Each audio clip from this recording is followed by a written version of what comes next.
But what you might not know is that Anne's younger sister, Mary, was one of Henry's mistresses and the mother of two of his children. The story of their shocking life at Henry's court and intense sibling rivalry is told in the new film, The Other Boleyn Girl. The film stars Natalie Portman as Anne and Scarlett Johansson as Mary. Hey, ladies, good morning to both of you. Good morning.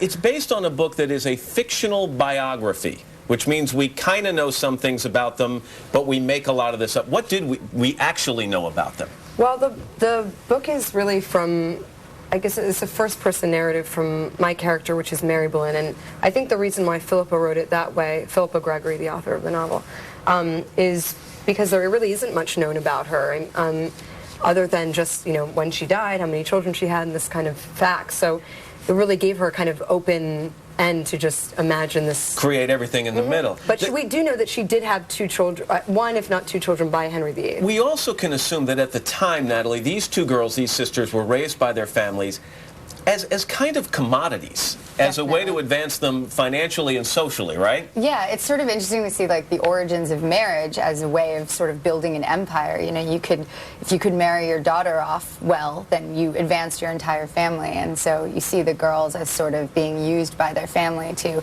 advance their position. And so when they find out that King Henry VIII wants to bring the girls to his court, but that it's Mary he's interested in, not Anne, we have a clip here that shows how intensely this sibling rivalry develops and how quickly. Take a look. Okay, so now here it gets juicy, all right? So they go off. Mary becomes the mistress, has a couple of kids. Anne doesn't like this very much. Anne gets Henry's attention. She ends up getting the queen to be moved out of there and becomes queen of it. This is like Desperate Housewives meets Sex and the City on steroids. It really is. Yeah, it is. It's quite that whole Tudor court was quite a soap opera in itself, really. The sisters, in some ways, are written as two halves of the same person, aren't they?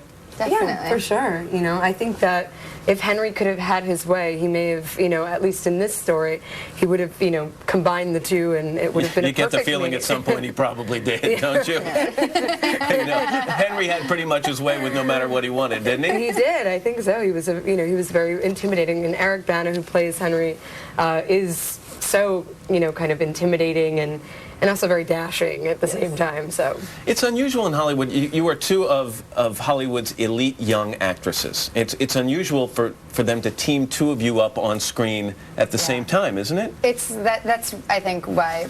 I mean, both of us, I'll speak for myself, but I was so excited to do it because it's so rare to get to work with someone you admire so much and who's in your same sort of age range. I mean, it's such a great opportunity to get to see how, you know, this actress that you love works up close. You know, I got to watch how she prepares, and also to have her as a scene partner. It's like you're only as good as who you work with. That's really gracious, and yet you were telling me off camera that you were counting every line she has because you wanted to make sure you had the same number of lines, right? Yes, that was part of my contractual, agreement. No, I mean, I had come to the project originally because Natalie was attached to it, and I was desperately, wanted to work with her. I'd been a fan for so long, and, how many opportunities do you have? You never know, but anyway, it's nice to see you together here and on screen. It's called The Other Boleyn Girl. Thank you. Scarlett and Natalie, nice to see you.